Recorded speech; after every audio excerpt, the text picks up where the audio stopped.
What's interesting to me is that for the last 30 years, it was lefties calling for tariffs. A country that is not willing to play by the rules in any respect in this trade relationship. We move to China, corporations there pay workers 20, 30 cents an hour, and we bring the product back into this country.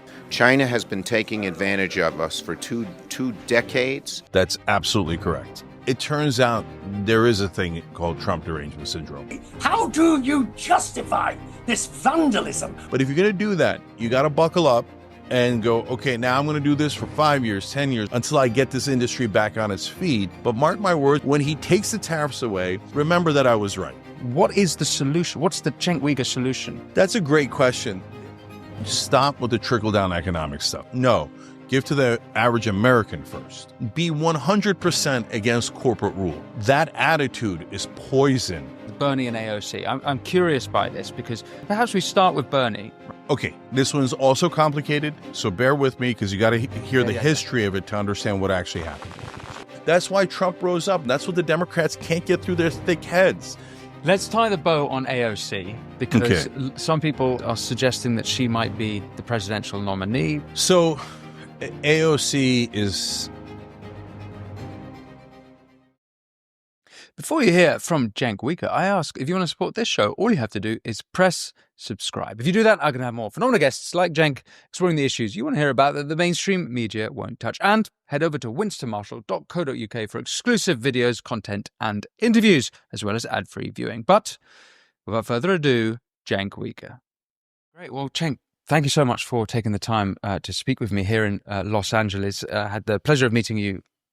We were on a panel together with peers, and the thing I wanted to talk to you about, I want a progressive opinion on what's going on at the moment with tariffs. I woke up this morning and 104% tariffs on China Trump has put in, and China have just retaliated, I think it's 84%. I might be wrong with the exact number.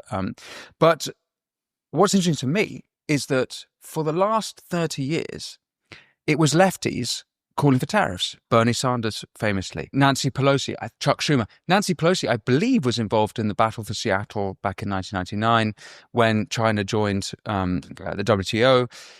It's always been a left-wing thing to impose tariffs. And now it's Trump, who's no one would call left-wing, who's doing it. And I'd like to explore the reasons why. But just to start with your impressions on the tariffs. So there's several different factors going on at the same time here. So first off, on your point that tariffs were originally a left-wing position, that's absolutely correct. So the only reason why anybody would deny that, which is a stone-cold fact, anybody can just look it up, right, is because it turns out there is a thing called Trump derangement syndrome. And I always was annoyed by that. I'm still annoyed by that. When anytime you criticize Trump, MAGA says, "Oh, you have Trump derangement syndrome." No, I actually think it goes in both directions. I think a lot of MAGA has Trump derangement syndrome. If Trump does it, it must be right by definition, right? That has an upside too, though, because when Trump then does something that's populist left, they go, "Oh, now that's the new right-wing position is to be left-wing." I'm like, all right, great. I'm happy to take that, right?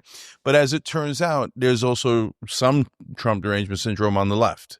And so if Trump is in favor of something, now they're opposed to it. So there are people pretending to be progressives that are now totally against tariffs. Mm-hmm. And I'm like, wait, we were all for tariffs like a minute ago, right? But the minute Trump says it, they lose their minds. And they're like, no, we now instantly hate tariffs. And so that's phenomenon number one. Phenomenon number two is, yes, but what kind of tariffs, right? So this is what I would say to the right wing. As a person who thinks that strategic targeted tariffs could work, and I'm not saying that I love them and that I believe they're right in every circumstance. I'm saying I know that there are circumstances they can work. So how can they work? If you target it towards a specific industry that needs help, the chip industry with semiconductors, potentially cars, there's several different industries where you go, okay, but if you're going to do that, you got to buckle up and go, okay, now I'm going to do this for 5 years, 10 years, whatever it might be, until I get this industry back on its feet. And I know that the prices are going to go up a little bit. Like, you have to live in the real world, right? When a tariff is a tax, and that tax goes on the American people. That's why the right wing originally hated tariffs, because it's a tax, and it's a tax that actually goes on average Americans, right? But it might be necessary sometimes to rebuild an industry. So what did Trump do? And am I in favor of it or against it? Yeah. Okay, so Trump did a global tariff that is not at all targeted. Okay. Is it the 10% tariff? Yeah, it was the baseline tariff. The baseline tariff, 10%, then 20% in some regions, right? And then this maniacal formula he came up with about when he said we're going to do reciprocal tariffs, I said, good. I went on several shows and said, look, reciprocal I get. If China's got 20% on us on aluminum or whatever, make up a category, right? Why wouldn't we have a 20% tariff back at them on aluminum? I mean, what are we, suckers? Like, why do we let them take advantage of us? If it sounds like I'm sounding like Trump, I'm also sounding like Bernie. Like, this is a thing that makes sense. But when you go, oh, they have a 20% tariff on us, we're putting 104% tariff on them based on some cockamamie formula that didn't exist a minute ago. Well, then what are we doing, brother? And you know what Trump's going to do? He's going to ruin the idea of tariffs entirely. After we're done with this, everyone will despise tariffs so much, we'll never speak of them again. He's burying them as we speak, because this is maniacal. They're so high, they're so broad, and they create a secondary problem now, which is a brief interruption to tell you about the sponsor of this interview, Native Path Krill Oil. Swollen limbs, joint pain, inflammation, skin aging, and cognitive decline. Do you know these are just a few of the awful side effects that you can experience due to poor blood circulation? Before you reach for that bottle of ibuprofen, you may want to read the laundry list of scary side effects on the back of the label. It's temporary pain relief, and it's only masking the true problem. Ibuprofen doesn't get to the root cause, which is inflammation. Right now, you can go to getkrill.com/Marshall for a special offer to get 66% off. Researchers are recommending to add this Antarctic super nutrient to your diet. I'm talking about omega-3 fatty acids, but not just any form of omegas. These are omega-3 fatty acids sourced from wild-caught krill. The omega-3 content from krill oil has been shown to support healthy blood pressure, circulation, brain health, as well as to help reduce inflammation, swelling,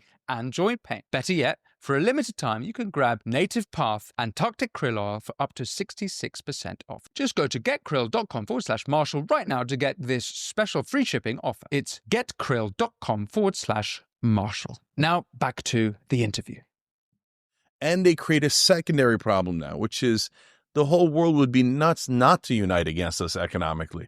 If I was leading the European Union now, I'd say, look, guys, we've been bullied by this guy and pushed around, and we kept taking it. But now we got China on our side. We got BRICS on our side. We got Japan and South Korea on our side. Let's go. Let's do reciprocal on America and drive their markets down, drive their prices up. And I guarantee you they fold. And that would be the correct strategy. So then you blew it on tariffs. You didn't help any industry. I guarantee you he takes them back. I can tell you exactly how he'll take them back. Okay. And you've united the world economically against us. So you took an idea that could be good, but then in its execution mangled it so badly that you'll kill that idea forever. So a couple of points there I'd like to explore with you. So I'll start with the last one. With Europe and the rest of the world ganging up on America. As long as America has the trade deficit, they will win a trade war, because whatever is reciprocal, eventually they will win. You can't win a trade war if you have the surplus. So it seems to me that I'd also push back is I don't imagine ever the EU and China aligning. Like it's impossible. Far gone as the EU might be, in my personal opinion, they're not so far gone as to realize that China are adversarial. At least in my opinion. If you disagree, you must say. Then I think it's interesting that tariffs will become very unpopular. So this is something that is curious to me. So you're supporting tariffs if it's like a 10, 15-year project, precise, clear, and there's going to be pain in the short run. So if that's the case, Do you not think Trump's done a good job of explaining that in the first place? So he said, yeah, it's going to be painful at the beginning, and it's a long process. So what there is do you think not clear to people? I think even the people who support it accept that it's going to be painful at the beginning. Yeah, they have no idea how painful it's going to be because they haven't sensed it yet because the prices haven't gone up yet. So phase one is the stock market going down. So that's when the billionaires freak out. That's when mainstream media freaks out. But there are real consequences to the stock market going down. Yeah, sure, the 401ks, et cetera. And I don't say that blithely. That's a real thing, and people are super worried about it. Yeah, I know the stock market is mainly for the top 10%. So there's that too, but that's the least of my concerns. But the biggest one is when the companies then have less revenue, not revenue, but their stock market valuation is lower and hence they have less access to capital. What they do is they cut back. This is a stone cold fact. And so when they cut back, they usually fire people. And they raise prices because of the extra tax that everybody has to pay. Mm-hmm. So those are inevitable. If you have a 20% profit margin and the tax is 30%, you can't eat the whole 30%. You'll go out of business. Mm-hmm. You must pass it on to the consumers. Mm-hmm. Okay. So now those cutbacks in jobs, cutbacks in investment are going to hurt average Americans big time. So that's this phase one. That's the stock market getting hurt. Phase two is much more important. That's when the average American starts to feel it. And remember, Trump got elected for a number of reasons, but the two biggest ones by far were inflation and immigration. Okay. So American people were furious about inflation. If inflation wasn't that bad, there's some chance the Democrats could have squeezed out a victory, right? So now Trump is definitively going to make inflation much worse. And so even MAGA they think like people don't live in the real world. They live in their alternate realities now, both on the left and the right. There's these bubbles and they think that's reality, but it isn't reality. So when the prices start to go up, a lot of Trump voters are going to go, whoa, what just happened? And part of the problem here, Winston, is that he's never going to keep the tariffs. So there's too many rich people that are affected by this, and Trump loves rich people and he hates that the market is down. So I know in the beginning it looks like he's a tough guy, but look, I do something that others don't do. Like, I'll tell you what I think is going to happen. The reason others don't do it is because then you're on the record and you're on tape, and then people can come back and say, it didn't happen, right? So hear me now, quote me later. There's no way these tariffs last. There's 0% chance. First of all, they're never going to make it past 6 months, let alone the 5-10 years you need to rebuild industry, right? And they won't. I'd be shocked if they lasted past 3 months. So look, there's one other factor here. We'll come back to the one other factor. For clarity on why they won't last. I'm taking that you're implying because Trump won't have the courage to see them through, rather than him getting what he wants from the other countries and then saying, fine, for example, let's say it's Canada or Mexico, you sorted out the drug fentanyl import problem, you've done your bit, we're prepared. You're actually saying it's the former thing. It's that he doesn't have the confidence to stand up to Bill Ackman, who stood up against him, Elon Musk, who said these are bad. It's that one that you think. Yeah, mainly. So look, the good news about us at Young Turks is that since we try super hard not to be biased, we're also on the record on opposing our side from time to time and agreeing or giving Trump credit from time to time. So when he did the original tariffs on Canada and Mexico, and they panicked and they brought down immigration and they brought down the fentanyl trade, et cetera, we went on the air and said, good job.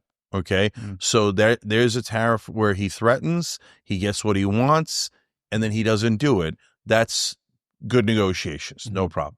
So in this case, I don't think there's we're on the edge of, as I said earlier, uniting the world against us. And so, I think when economic interests are aligned, European Union won't do a deal with China. They did deal with Russia, even though they were scared to death of Russia, and they got used to get most of their energy from Russia, right?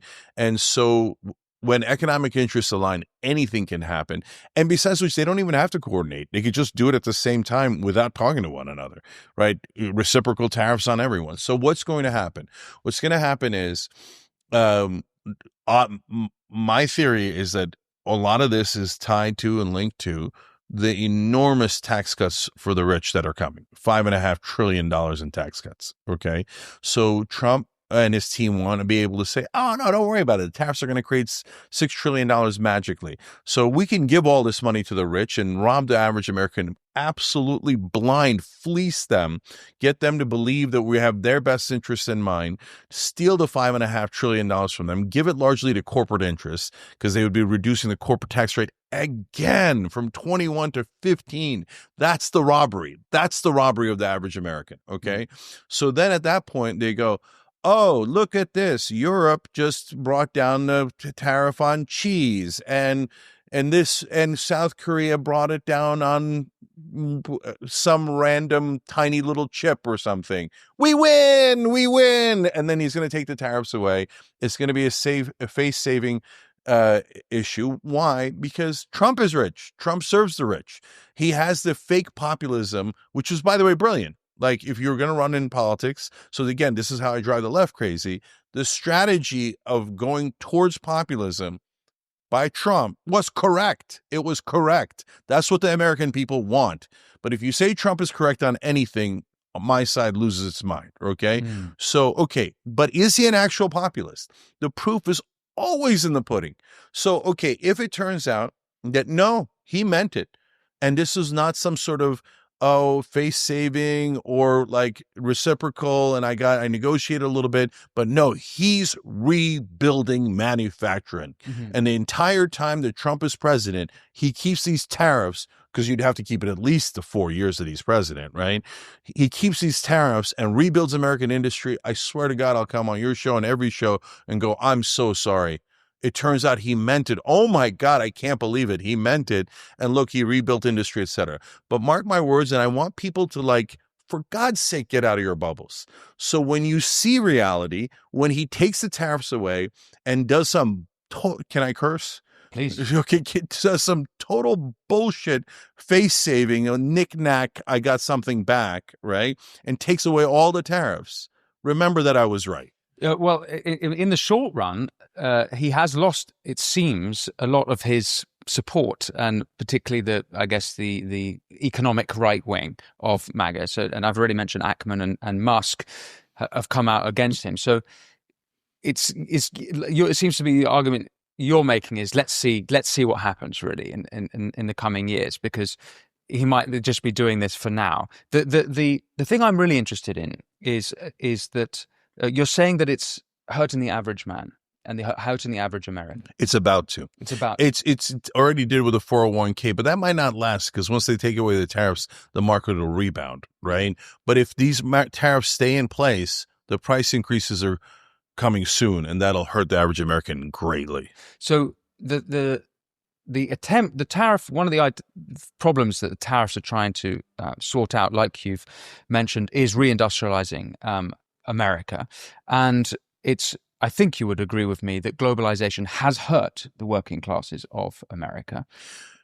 So I have a nuanced opinion on globalization. So in some industries, indisputably, right? Which industry? Manufacturing? It's like manufacturing, steel, the standard ones that you would think of. On the other hand, we've kind of led in globalization. And so if you're talking about Silicon Valley, globalization's helped and we've crushed it. Right. So some of the new industries are very happy with globalization. Some of the older industries, not so much. Okay. So I agree with that, except that those new industries, that is the elite, that's the upper classes. When it comes to the working classes who voted for Trump, and that's how Trump persuaded them. It's curious that Trump managed to persuade many unions to vote for him in a way that they wouldn't have imagined doing so before. A lot of previous Bernie, something like 12% of Bernie supporters went on to support Trump, which is not nothing. So it seems to me that the industrial heartlands were decimated, and they didn't just lose their jobs, they lost their culture, they lost their dignity, and that is a real problem. A problem which I think that the old lefties, like we mentioned earlier, Pelosi, Schumer, and Bernie, recognized. Yep. So if that's the problem, and tariffs are not going to help these people, what is the solution? What's the Cenk Uygur solution for reindustrializing those people, those regions of America? Okay, so great question. B, you're totally right. Like that those are the folks who are hurt, and that's the people that the Democratic Party left behind. And so they, in that 12% number, you're right about, but that 12% back in 2016 that voted for Trump after being for Bernie. So the Democrats took that, and I was bludgeoned with that number because I supported Bernie. So people are like, oh, you see these betrayers, they went over to Trump, the Bernie bros, and if they just obeyed and complied with our corporate rule, everything would have been great and we would have beat Trump. No, first of all, there's an element of bitterness that happens sometimes that's a separate phenomenon. So, for example, the number that nobody ever talked about because mainstream media didn't loves Hillary Clinton and never ever wanted to mention this is that actually 25% of Hillary Clinton voters voted for John McCain over Obama. Twice as many as Bernie voters voting for Trump. Okay. Wow. Because they were super bitter, and they were known as, and they were super proud of this during the primary against Obama. They were known as Puma. And you know what Puma stood for? No. Party unity, my ass. So the guys, What demographic are they? so that's a great question. They're kind of they're the ones who became the TDS folks. Like that, the ones that are so partisan. They're not in an economic category as much as radically partisan. And they're not even on a political spectrum like, oh, if you ask them about policy issues, some of them might be far left, some of them might be middle left, some of them might be even be, pretty moderate to conservative, right? Mm-hmm. So, but the thing that they united them was must obey the Democratic Party, must serve the Democratic Party, must serve its leadership, and the Clintons are leadership. And back then, it's so hard to remember because Obama's now my nickname for him is the establishment. But back then, he was a young upstart who dared to challenge the mighty Clintons.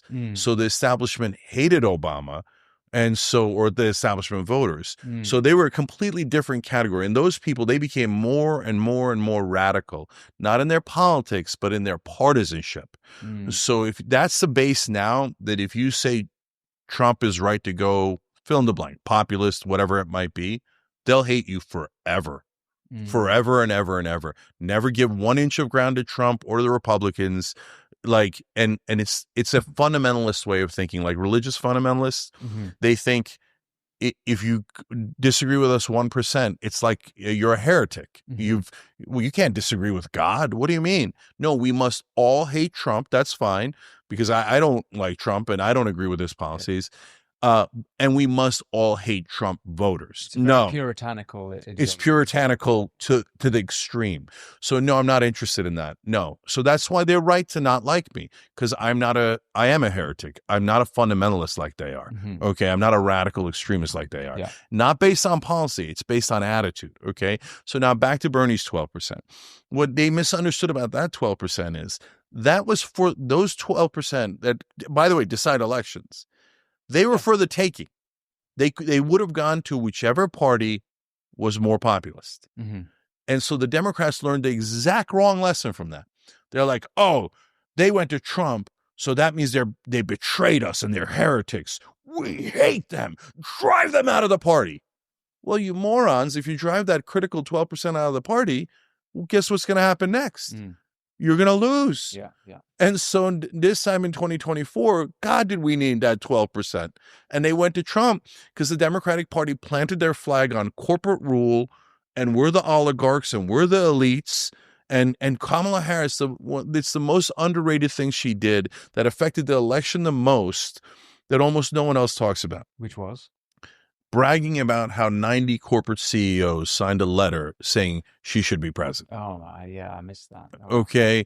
So. And she got more billionaires than. Exactly. Yeah. And they went all over cable news. And I like Mark Cuban as a person, but Mark Cuban did massive damage accidentally. Right. So he went on every cable news channel and he's like, don't worry. She's not going to do anything about price gouging.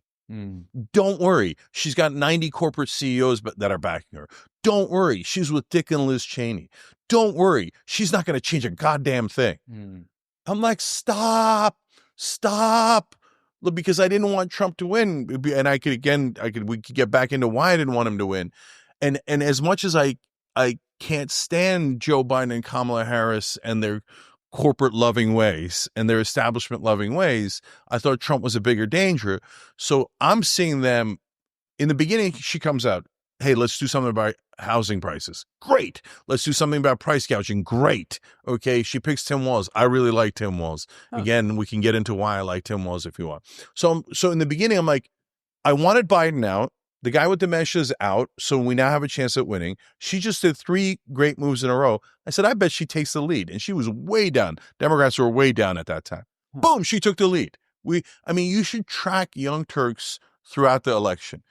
And if somebody should do a PhD study on it. And then we say at one point when Cuban goes on air and starts waving the corporate CEO letter, oh no, stop, you're dooming us all. And then her numbers went down and Trump won. So that gets to the point of, yes, but what should they do to get that 12% back and also to get the working class back? Okay. Be 100% against corporate rule. Okay. So what does corporate rule mean? So corporate rule is establishment Republicans and establishment Democrats, and yes, Trump going, well, the average guy, we'll get back to him later. But first, the most important priority is corporate taxes are at 35%. They must be lowered to 21%. Number one priority. Okay, that was first term for Trump, and he did. He maniacally lowered those taxes. It cost us $2 trillion. And guys, we have to pay for that at some point. The debt is real. It's at $37 trillion. They're going to dump it on our head, and they're going to take our Social Security and Medicare. So that's the plan that the rich have had all along, that corporations have had all along, and they finance almost all of our politicians. So Trump added $8 trillion to the deficit. Wake up. He's literally the very worst president in terms of debt. He's the debt king, but which, by the way, is what he did in his career. He piled up tons of debt and went, I'm going to go bankrupt. So what? It's a smart strategy not to pay your debt. Yeah, maybe on a personal level, and somehow magically it's worked for Trump in his life, right? He just keeps getting out of one mess after another.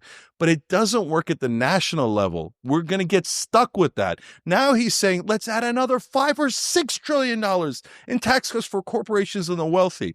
So that's one of the principal reasons why I'm against Trump. As bad as Kamala Harris is on being establishment, she wouldn't have proposed a $5.5 trillion tax cut. I want to go back to the question about what is the correct thing to do about how globalization has affected the so we've kind of veered into the party political, the realm of the party political. But I'm sort of more interested in what policy or what actions would help, because you've made the point earlier about tariffs is ultimately going to hurt those people. But then how do we reindustrialize? How do we onshore manufacturing or all these things back to this? What is the correct policy, if not what we're currently seeing? So first of all, stop with the trickle-down economic stuff. That's why I started there. So the trickle-down economics is I give tax cuts to corporations and the wealthiest people, and 40 years later, maybe it'll trickle on you or maybe it won't, but I'm going to give all the money to them first. No. Give to the average American first. And so and the rich have painted that as a handout. Yeah, but when we do billions and trillions of dollars in corporate subsidies, nobody ever calls that a welfare or a handout, which it is. And I would go further. I think it's a goddamn robbery. Okay. So like right now we give $30 billion in oil subsidies to the richest companies in the world. What the hell do they need our subsidies for? They're going to take money out of Bob's pocket in Kansas to give to goddamn ExxonMobil. Okay. So what do you do instead? Just give it to Bob. How do you give it to Bob? First of all, higher minimum wage. Okay. Now, Republicans have been trained to believe, no, it'd be people that are at the lowest end are bums. Why should I give them more money? No, that'll hurt businesses. Don't do it. Bullshit. No, you give it to the average guy. He has higher wages. And what does that do? That pushes up other people's wages. Because now when the guy who used to make $8 at Burger King is making $15 and you're, a step above him or 2 steps above him, it pushes your wages up. Now, what'll be the reaction on cable news? Like if Bernie had won, he would have done this, and if he didn't, I would have wrung his neck, and like metaphorically, proverbially, politically, rhetorically, right? And we would have insisted on it. Important caveats. Yes, that's right. So so what cable news would have done, and the propaganda machine of the establishment, is they would have said, "Oh my God, this is going to drive up inflation. People have higher wages." No. Your wages are to keep up with inflation. So what did we do instead? We didn't raise wages. Instead, all the prices went up. Well, now you're doubly screwed. The only thing that didn't go up was your wages. And everybody on cable news cheered. And everybody in both parties cheered. No, you give it to the average guy first. You give them paid family leave so they could actually have 12 weeks off after they have a baby, so that it incentivizes families. That's why 3/4 of Republicans agree with it. Everything goes to the average American first. And I don't mean the welfare guy. And that's the different thing, and that's important. But I mean, no, you worked your whole life to get Social Security and Medicare. We need to protect Social Security and Medicare. In fact, we need to get you a little bit more Social Security, because people are struggling, especially with inflation and prices going up. If you had a party, whichever party did this, that actually genuinely delivered for the average American, you would raise their living standards. Okay, so by far the most important thing, Winston, is that over the last 50 years, wages have been stagnant when you account for inflation. Now, productivity, on the other hand, in America is sky high. So the chart goes like this on productivity, straight up from like the 1900s to now, okay? But in 1978, that our wages go up with them and then flatline in 1978, okay? The reason they flatlined is because the Supreme Court made two critical decisions. They allowed money in politics. And they said corporations are human beings, and they have a right to speech, and money is speech, so they have a right to give unlimited money to our politicians. And Byron White, the Supreme Court justice at the time, said, "You've doomed us all. This will kill our democracy." And it did. Okay, so if getting money out of politics is not some esoteric thing, it's to end the power of the donor class. Because the donor class is rigging all the rules in favor of the rich and against the average American. If you unrig those rules, that's what's going to bring back jobs. That's going to bring back wages.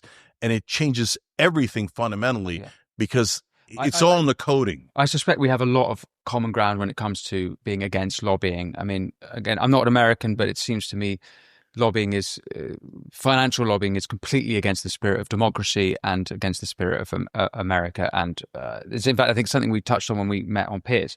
But it's just bribery. That's all it is. Flat out. We've covered that. Legalized bribery. Yeah. But just minimum wage is the answer I'm getting to my original question about how to bring back wealth to wealth and prosperity But let me just real quick, because I know we got to cover a lot of this ground, but it's not just minimum wage. That's the tip of the spear. That's the beginning of raising your wages. If you get money out of politics, which is actually the core issue, what that'll do is, for example, now we don't negotiate drug prices in America, which is the most anti-capitalist thing that you could possibly imagine. It's corporatism bordering on communism, right? Mm-hmm. The drug companies are now the Politburo, and they say, you must pay this price. There is no free market, and all the politicians are my dogs. And I told my dogs that they will pay this price. Now, if you take that away and you take their power away, which is money in politics, we would get to negotiate drug prices, and all of your drug prices would be way lower. So now we're lowering the price of goods. We're increasing your wages. And the other thing that does is it creates a little bit more economic freedom, so that you could find the job that's right for you. And you're not, by the way, take away like the stranglehold private health insurance has on us.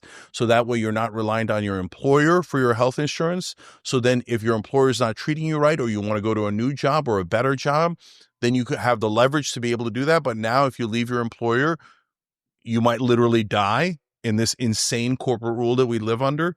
So that money in politics opens up the entire arsenal to help the average guy. Right now, you can't, because whenever you try to help anyone, the lobbyists swarm in and the politicians are all bribed and we never get anywhere. So again, I think we'd have a lot of common ground on being against corporatism. And again, that seems to be against the spirit of America to me, against the spirit even of capitalism, whatever you think of capitalism, or maybe it's capitalist endgame. But look, I that's a conversation which I think we would find an agreement on. But so we were just in Western North Carolina this weekend, which was decimated by Hurricane Helene. Some of the highest rates of poverty in the country, even before the hurricane. And what we learned is some of the counties were in with the highest rate of unemployment even before the hurricane came in. So if you raising minimum wage to areas that don't have industry in the first place. So that's one of the thing I don't quite get, and how it would be applicable. Not only that, if you raise minimum wage in areas that don't have have the industries that they once had, the new industries are going to be less inclined to go there because it's harder to build industry there. No, you shake your head? No. So that's why a $15 minimum wage nationally is so important, because otherwise you have a race to the bottom. Otherwise, Kentucky and Tennessee go, oh, you're building a factory somewhere else and you're willing to pay your workers $15? Here, you could pay your workers $7 and drive them into the ground. Okay, come here instead. We'll let you abuse your workers. Oh, by the way, we'll deregulate. So there'll be no regulations on worker safety, on polluting the local community, etc. It's a race to the bottom. You've got to have wages that we're the richest country in the world. To say that we can't afford $15 minimum wage is mental. Now, if you say, hey, look, but let's make some exceptions, because if you're just starting out and you have a company that's under 5 people, under 10 people, under 50 people, maybe that's a different rule, et cetera. Those are good debates. Those are good conversations that smart people should have about how to structure this right? Now, to your point about can you rescue every industry? No, you can't, right? So it's not to say you give up on manufacturing. I don't want to do that. And so, as I said, some tariffs might make sense for some industries. There's different ways of protecting different industries. But overall, will the horse and buggy people go out of business? Yes, they will. And we could try to save them from here to the end of time. What does horse and buggy people mean? So that means like when the trains were invented and cars eventually, et cetera, the horse and buggy folks lost their trade. Right. There was those are all the horse and buggy makers, drivers, et cetera. They were devastated. Mm-hmm. That industry literally doesn't exist anymore. Mm-hmm. So you can't save the horse and buggy industry. But we're arguing about something slightly different, because those industries do exist. They're just happening in China. They exist in other regions of the world. It's not like horse and buggy. But think about it, right? So that's why my answer when you asked about globalization, I said it's nuanced. Because so if you're making purses, right, and so you know that you could make, if you do it here in America, that purse is going to cost you $20 to make, and then you got to double it a couple of times for wholesale and then retail, and so that purse is going to be $60 by the time you're done in the store, right? Mm-hmm. So now, you also know, this is an absolute fact in this hypothetical, that that in Vietnam, that purse you could make for $5, $2. Now, are you really going to pay would any business voluntarily pay the $20 instead of the $5 as their costs? And the answer is no.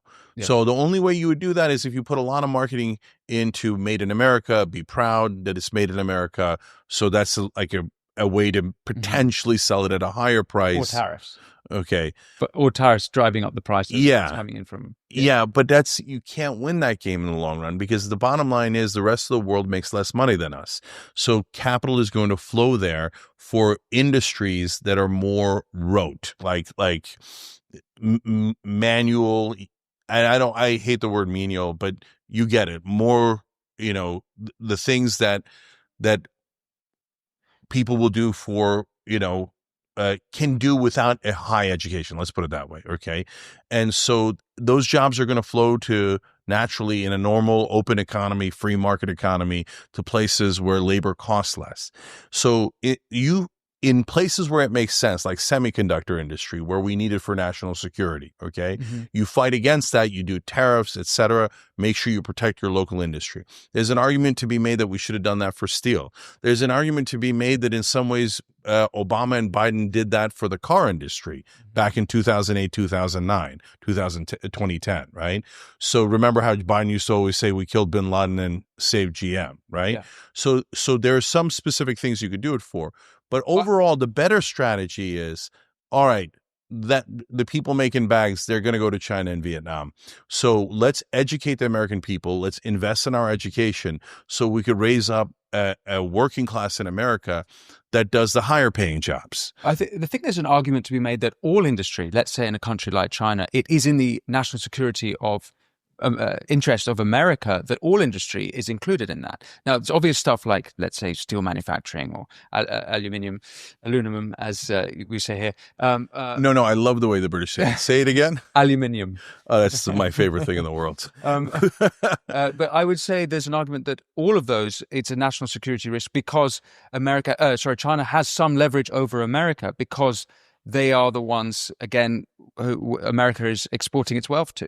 And so America is dependent on China in that sense. A leader that actually cared about the voters and rather than all the different people he has to appease in the corporate world would do a logical analysis of what do we need to make here in America. If there's a war with China or anyone else, we'll be screwed if we don't make this, and this in America. Okay, then we protect that list. And we do it in different ways. And tariffs is in your arsenal. You do strategic tariffs, maybe in that case. There's other ways that you can help that industry. By the way, here's another idea that no one ever talks about. So a lot of times we do subsidies. And so it drives me crazy. Biden tried subsidies. Yes, yeah. Biden did with semiconductors. Yes. Okay. So the CHIPS Act, about $54 billion in subsidies. And a lot of Democrats thought, oh, my God, America's going to love this. I'm like, A, America's going to have no idea. Okay. Like you have like no voter knows about the CHIPS Act unless Trump attacked it and then they hate it. Right. Okay. So A, you're not going to get any credit for it. B, you never even try to get credit for it. You guys are the worst marketers in human history. But C, you did it the wrong way. So they gave these giant subsidies out of taxpayer pockets to these super rich companies so they would make, the chips here, et cetera. Okay, but number one, they didn't put in guardrails. If we do this, it was to protect the industry and protect the workers. So you can't fire workers if you do this, right? Now, again, there'll be exceptions. Of course, you got to do a regular course of business and people get fired every once in a while, but you can't do the big layoffs because the whole point is to protect that industry here. But Biden didn't put in those guardrails. So after Intel got tens of billions of dollars from the American taxpayer, they fired 8,000 people. And they thought, thanks a lot, sucker. Ha ha, you didn't put in any protections for American workers, and I just fired them, okay? So it's giving us a giant middle finger back and saying, we robbed you again. Number two, and this is even more important. Okay, Intel, or by the way, Tesla, because we put in a lot of subsidies into Tesla, okay? If we put money in, why don't we do this like the markets do, right? So if a private investor puts $5 billion in or $10 billion in, you know what they get? They get equity. They get a huge part of that business. So if the American taxpayer, the average man, is the investor, why don't we get equity? So if you're telling me Tesla needs this money or Intel needs this money or ExxonMobil needs this money to survive or to thrive, great. Then why don't we thrive along with them? If Warren Buffett put in the money or George Soros put in the money or Mark Cuban put in the money, they would get 10%, 20%, whatever is the right number of that company. So why don't the American taxpayers get it? And then maybe we might be happy to do subsidies. Are you actually advocating for that? Or are you saying that if you're going to do subsidies, you should do that? Or are you saying we should do subsidies and we should get... No, I'm saying if we do subsidies. Okay. I have a deep disdain for subsidies. Okay. But if we do subsidies, and sometimes it makes sense for a nascent industry, right? Then at least we should get a return on our investment. Okay. That's actually inarguable. But yet, no politician has made that argument. Yeah. And a totally invincible, inarguable point. And yet somehow magically, oh, look at all the corporate funded politicians who couldn't think of that idea. right? So it's super frustrating. So Biden gave away the store there. We got nothing back. Trump will give away the store with his giant tax cuts. We'll get nothing back. The American taxpayer never gets anything back. We just keep getting robbed and robbed and robbed. That's why Trump rose up. That's what the Democrats can't get through their thick heads. The American people are tired of being robbed. So that's why Bernie and AOC doing this tour around the country, it's selling out everywhere. Everybody's going to see them. Yeah. Why? Because they get a sense, at least these guys have a theory on helping us. Well, let's come to that. But just to round up the tariffs conversation then. So what I'm understanding from you is there's a lot of things not to do, but basically targeted tariffs, specific things, and minimum wage. That's what I'm taking. And higher minimum wage, lower prices, but again, why I focus on money in politics is because we spend all day, and I could give you dozens, maybe hundreds of examples. So here's another example. If you take away corporate rule, the problem with the trade deals is should we do free trade or fair trade? No, that's framing is wrong. Who writes the trade deals? Right now, under both Republican and Democratic administrations, literally corporate lobbyists write the trade deals. So fire the corporate lobbyists, do not send it to them, have the representatives, clean representatives that actually represent the people, write trade deals. You'll get free and fair trade. The reason we don't have either one of those is because we didn't write the trade deals. By the way, neither did China and neither did Europe. The corporate lobbyists wrote the trade deals. And by the way, that's literal if you don't know that. It's literal. Yeah. Can you explain that to me? Because I would have thought that the corporate lobbyist will go to Congress and congressmen and women and say, this is what we need to function. Or you're saying something else, something different to that? Literally in trade deals, NAFTA and otherwise, I'm blanking on the one that came after NAFTA. But what the politicians do is they say, okay, we need to write this deal, and they'll literally hand it to a lobbyist, and the corporate lobbyists will write our terms, give it back to the politician, then they'll submit it in. When the other side says X, Y, Z, and by the way, they have their corporations too. And then it comes back, like corporate lobbyists literally write the whole goddamn thing. Again, that's why I despise mainstream media. Like they know that. How do I know that? Because I read it in the New York Times and Washington Post, buried on page A27, page A17, but it never gets talked about on cable news because Fox News, MSNBC, and CNN are all aligned. They're all corporatists. So they always protect corporations. So if Fox News was actually populist, or if MSNBC actually cared about Democratic voters, they'd be screaming from the rooftops, why are we letting corporations write these deals? Of course they're going to write it to their advantage and not to our advantage. That would be critical. And again, I could give you dozens of examples like that where corporate rule is the actual underlying problem. Interesting. So let's go on to the Bernie and AOC. I'm curious by this because perhaps we start with Bernie, right? Because Bernie was the lefty populist, and it seems to me that he's a bit of a sellout. Now, I'll make my case is that after he got ousted in 2016 from the Democrats, being a candidate, he seemed to have completely buckled and towed the line with the Democrat establishment, supported corporate Hillary, and done the same again until they lost in 2024. And then he published his letter after losing 24. And then he says, the Democrats have the problem. And it's sort of, I forget exactly, but it's sort of implying a lot of the things you've said in this conversation about them being the party of the corporates and billionaires. Now, it's hard for me to think he can climb back from to where he was before. It seems like he's a sellout to me. Do you think there's anything redeemable? Can Bernie Sanders be redeemed? Yeah, I don't think he needs to be redeemed. But look, you don't think he needs to be redeemed? No. Okay, this one's also complicated. So bear with me because you got to hear the history of it to understand what actually happened. Yeah. So Bernie's been saying the right message all the way to 2016. In 2013, I think Bernie can beat Hillary Clinton when he's polling at 1%. Why? Because I have an umbilical cord to the audience and to the voters. And because I do online media, and I could tell populism is rising. So Bernie, who was a backwoods politician, what they considered a screaming radical in the backwoods of Vermont, yelling about corporate rule, etc., right? And But since the American people were headed in that direction, he catches that wave in 2015 and 2016, and he becomes immensely popular with a message he's been saying for 40 years straight, right? So far, so good. Super principled, probably along with Tom Massey, probably the most principled politician in America, okay? So in 2016, he loses to Hillary Clinton.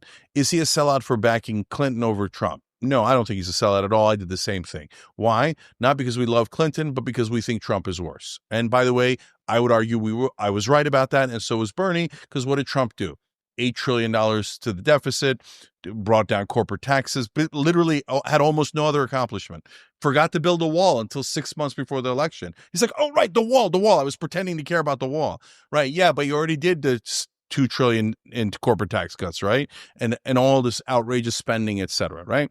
So I think Bernie was right in 2016. Then Bernie runs again in 2020. So far, again, no problem. Now, but in 2020 is when the problems begin. Then the culture wars are in heated stage, and the radical left attaches itself to the Bernie campaign. And so Bernie could have been more aggressive in fending that off, but that was the height of the craze. When you say radical left, I mean, I put him as radical left economically. Uh-huh. Do you mean something else by radical? Yeah, so I said this earlier. Let me repeat it because I get it. It's a new concept to some folks, and it's hard to fathom with the language we've been using. So, and I struggle with the language. So they're the folks who say, hey, there was no crime increases in liberal cities in 2019 to 2023. Okay. That's just factually incorrect, right? There was a crime increase, but their ideology is, don't worry about it. No. Just less people in prison is just generically a good thing. We should get rid of prisons. I even got into debates with prison abolitionists, like get rid of all prisons. So, all right. So that's as far left as you could imagine, right? So ACAB. Yeah. Okay. So defund the police, etc. Okay. So now, so that's the far left. But there's people, you could be far left and be a wonderful person. We just disagree. And and for me, maybe we disagree on just around the edges. Okay. And so I think, hey guys, that's not a popular position. That's not the right way to go. Or, hey, you know what? I think that one goes too far. These are normal human conversations, right? So the far left, as I've sometimes called them, or the max left, or all these different words I've used, is not the right description. Okay. Because I don't have any problem with anybody in any part of the political spectrum. Okay. I disagree 5%. I disagree 95%. We're all Americans. Let's talk it through. Let's figure it out. Don't hate each other. Okay. So the radical left is an attitude. Okay, so some of the radical left aren't even on the edge of the left, policy-wise. Some of the most radical left are actually Hillary Clinton, Joe Biden moderates. On policy, they're moderate. They'd probably be against $15 minimum wage. They're probably against most of Bernie's policies, but they're radical in hate the other side, puritanical, never allowed to disagree with Democratic leadership, can never agree with Trump or Trump voters on anything. And so that attitude is poison. It's absolute poison. And a great snapshot of it was when people, I forget if they were Black Lives Matter or Defund the Police or whatever they were calling themselves, but they don't represent the whole movement. But 3 or 4 folks got up on stage with Bernie in 2020, and they started yelling in his face, even though Bernie was the best on the issue, right? But for radicals, nothing is ever good enough. It's purity test after purity test after purity test. And because in their mind, there's going to be one pure person left, them, right? So they're screaming at Bernie and they're like, you're not good enough to black people. And I'm like, he's the best there is. What are you talking about? Because they're going to prove they're more moral than Bernie. They're more righteous than Bernie. So in that moment, it was super difficult. And I don't really blame Bernie. But looking back at it in hindsight, what he should have done is, no, I'm drawing the line. Okay. We're going to protect black people. We're going to protect everyone's rights. We're going to protect Muslims, whoever, right? But our priority is economic populism.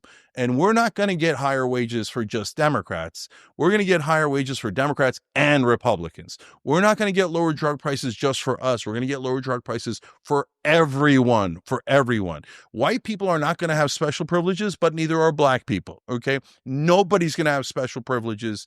We're going to have equality, okay? If he did that, he would have won in 2020. So the radical left attached itself and started dragging down Bernie's popularity and appeal.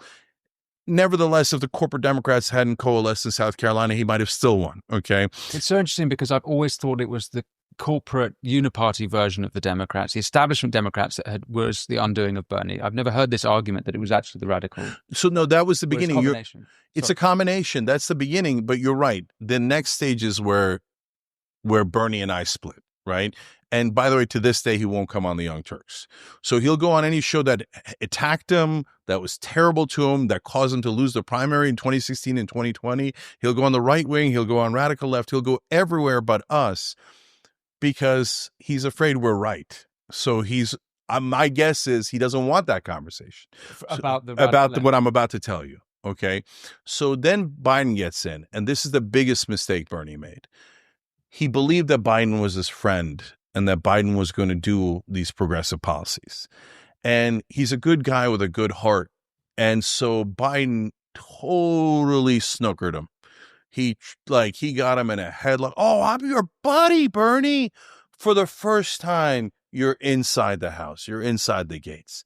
And we're listening to you, Bernie. And they did it to me. I got calls from the Biden team, and we're listening. I'm like, great. You're listening, $15 minimum wage, paid family leave, et cetera. They weren't listening. I knew they weren't listening, but Bernie didn't know. He believed them. And so when the very first thing they took out of the very first Biden bill was $15 minimum wage. And so then I did a campaign on the Young Turks where we asked Bernie to reinsert it into the bill, to propose it as an amendment. And we did #Don't Kill It, Bernie, because we're like, this is your signature policy. Don't let the corporatists trick you into thinking, oh, don't worry, Bernie, we'll do it later. They're not going to do it later. They're lying. They're corporatists. The corporatists are never, ever going to do it. But Bernie got hopeful and believed Biden. And then he also influenced the Justice Democrats and the progressives in the House. I know because I was in the middle of that fight. And I go and talk to the organization I founded, okay, that at this point I'm not associated with.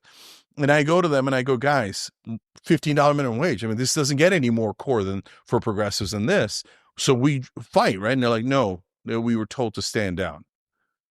Who told you to stand down? And why the fuck are you listening to them? I know because I founded it. I named it. This was supposed to be an uprising against corporatism, not work with corporatism to kill $15 minimum wage while pretending they'll do it later. That is a sucker move. Giant sucker move. Okay. And it's to be fair to Bernie, it wasn't just Bernie. It was all of them. Every progressive fell for it, hook, line, and sinker. And the most guilty is Pramila Jayapal, who is the head of the Progressive Caucus. So she literally called it trust Biden strategy. I'm like, you're the head of the Progressive Caucus and your strategy is to trust the leading corporate Democrat as he takes out every one of our priorities from those bills. And then what does he leave behind? Corporate subsidies. And by the way, infrastructure bill, there's a lot of great things in the infrastructure bill. Rural areas are going to get internet that's super helpful to the average American, et cetera. They're going to rebuild bridges, highways, et cetera. First of all, they didn't market it at all. They're just the worst at politics. But more importantly, on the content. So, okay, I love infrastructure. Well, what are we doing? You dive in. Devil's always in the details. You dive into the bill. We're going to privatize a lot of the roads. Oh, for fucks. Are you kidding me? So now we're going to make the average American pay tolls on the roads that they were going on because, oh, it's a public-private partnership. And we're going to privatize the roads and the bridges so that you pay and you get stuck in traffic for the rest of your life. No, don't do that. So then you take a good thing like infrastructure that would help the average American and you turn it into a corporate subsidy. And so, but don't worry, we'll get to $15 minimum wage later. Well, look at that. Golly gee, they never got to it. Paid family leaves at 84%. Give moms 12 weeks off after they have a baby. Right wing loves it. Left wing loves it. The middle loves it. 84%. I don't know how to pass it. You don't know how to pass a bill at 84%, then you're the world's worst politician. So I challenge every corporate Democrat. Is Joe Biden the worst politician of our lifetimes that moron couldn't get a bill at 84% passed? Or is he monumentally full of shit and he never intended to pass any of those bills? So that's why you're feeling what you're feeling about Bernie, because you're thinking he sold out to Biden. He didn't sell out. He's such a freaking nice guy that he got tricked into thinking that those guys were actually going to help him. And I interviewed a Biden staffer recently on the show, and he said, you know, when we first got in, I started talking about policy, and another member, a Biden insider that was senior to him, said, oh, no, we're going to do that in the second term. And he's like, second term? I thought we promised all these things that we were going to do them right now. And I thought we were going to be a transitional president. What do you mean second term? No, the plan all along was we're not going to do these fucking things. We're going to pretend to do them in the second term. And guess what we're going to say in the second term, just like Obama did? Oh, golly gee, I just don't have the votes anymore. They always find an excuse. I mean, Obama had a super majority. He had 60 senators. Unthinkable. He had 60 senators. They didn't have to worry about the filibuster. He had the House. He had the White House. At that, if I was in charge, I would have passed every goddamn priority we had. Oh, it's so hard. No, it's not. Here, we're passing a bill at 84%. I dare you to vote against it. And if you're in my party and you vote, and this is the thing Trump does great, he just does it for himself instead of the people. But if I was there and I said, okay, if you're my party, I dare you to vote against it, because I'm going to make you famous, motherfucker. Okay, I'm going to make you a villain like you've never seen. Okay, like he's doing to Thomas Massey. Yeah. But he picked the wrong target, and he picked Trump picked Massey because he's all about me, me, me, me. If you were principled and you were a real conservative or you're a real populist, you'd never fight Massey. You'd appreciate Massey. You'd fight the corporatists, right? But the Democratic Party, they don't. It's the mainstream media has gotten into their brains and warped it. No, helping corporations is the great thing. We should never do our policies. You know that, you look, the right wing might not even know this. In the left, they pretend that the most powerful person in America is the parliamentarian. And especially because you're from Europe, you're like, parliamentarian? What the fuck is that? This is not a parliamentary system. It's an invented bullshit position. And their job is to go, no, that doesn't, because of the Byrd rule, you need, if it affects, any economic issue, or doesn't affect an economic issue, depending on whatever vague rules that they have, then you need 60 senators. The filibuster applies. You know what the Republicans are doing now on their grotesque $5.5 trillion tax cut? They're like, what fucking parliamentarian?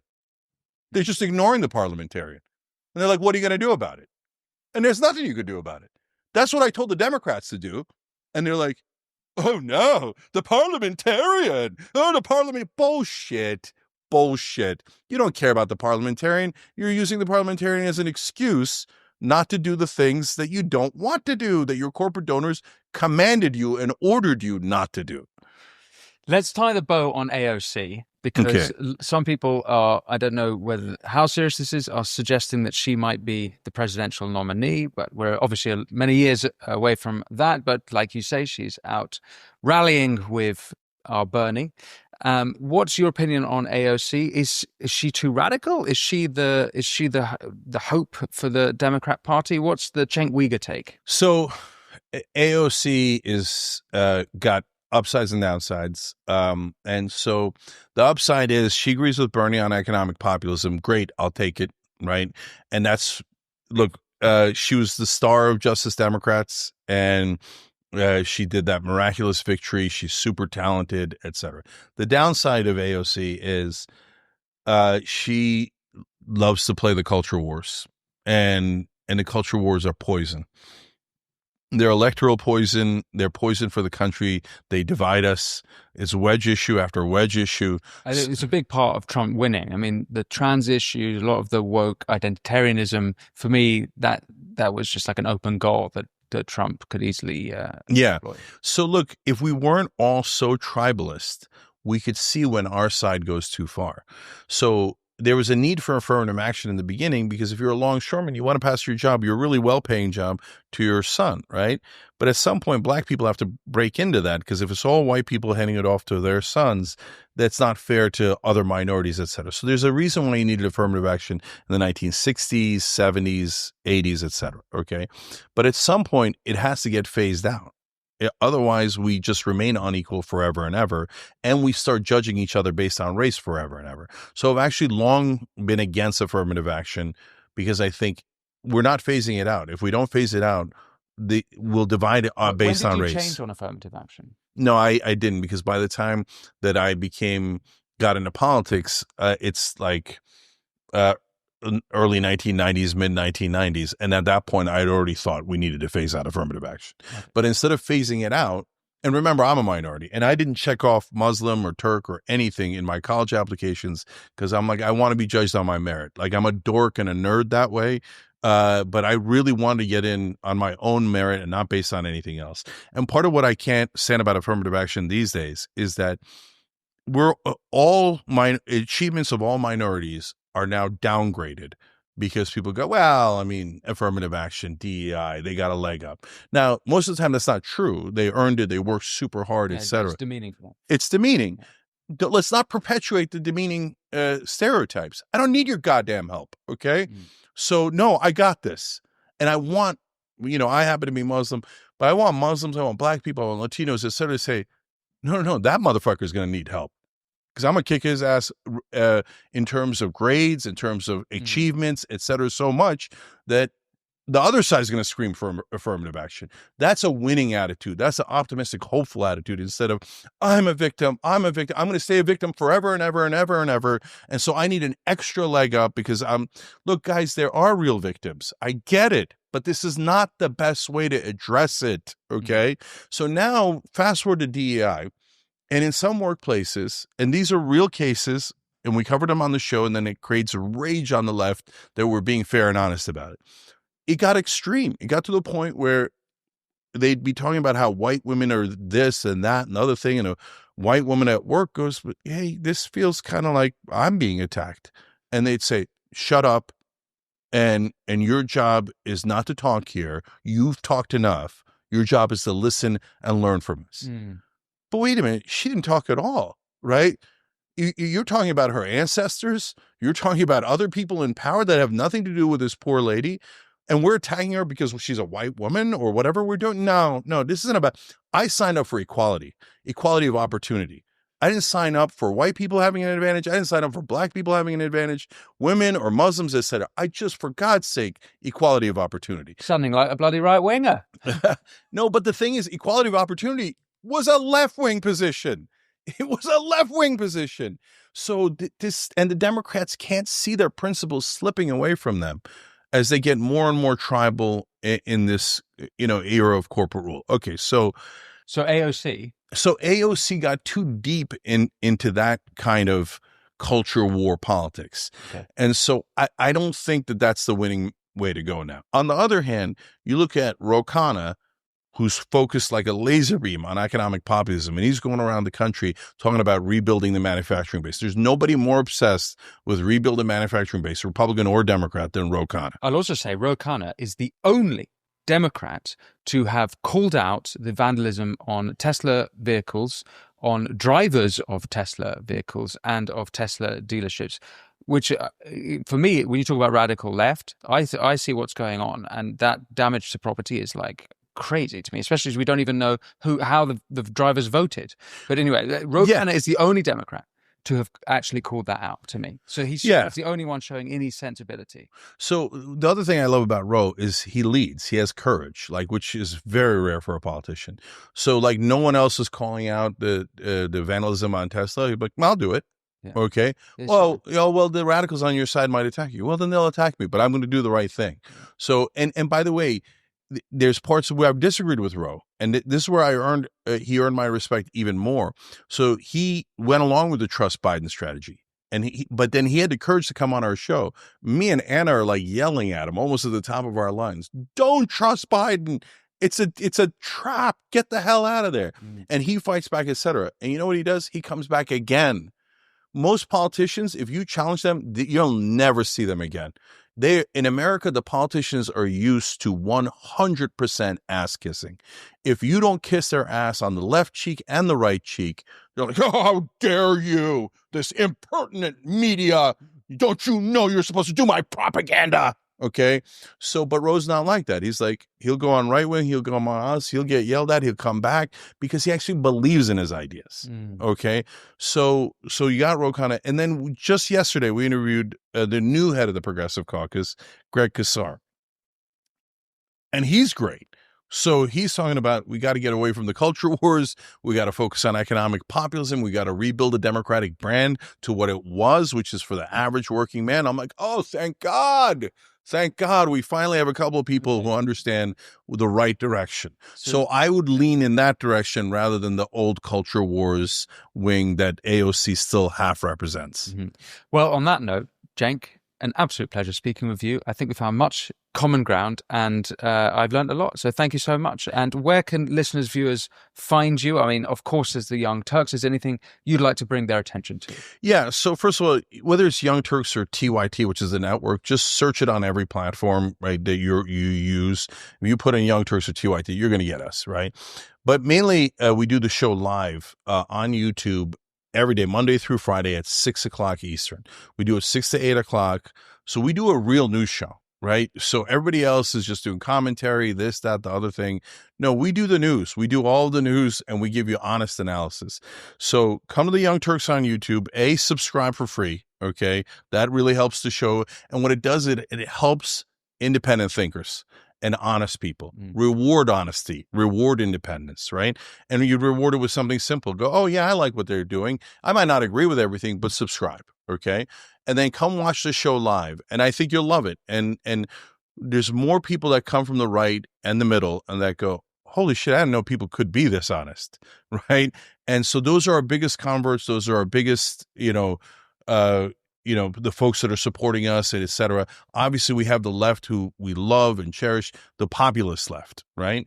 And so that's our base. And now we got all these new allies who are like, actually, I get it. You are fighting for the average guy and you're being honest and you're calling out both sides. And by the way, we paid a heavy price for calling out our own side, right? Our own side has attacked us so.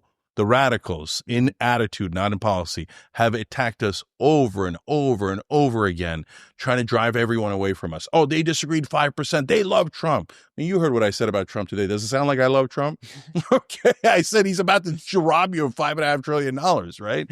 And et cetera, et cetera. But no, they won't listen to reason. So if you're independent, you're honest, or you're right wing, but you like honesty, come and subscribe on the Young Turks and watch at 6 o'clock Eastern every day. Great. Cenk Uygur, thank you so much. Thank you. Thank you for watching the Winston Marshall Show with Cenk Uygur. If you want to support the show, remember all you have to do is press subscribe. And if you want exclusive content and videos, head over to winstonmarshall.co.uk, where you'll also get ad-free viewing. But until next time, be well.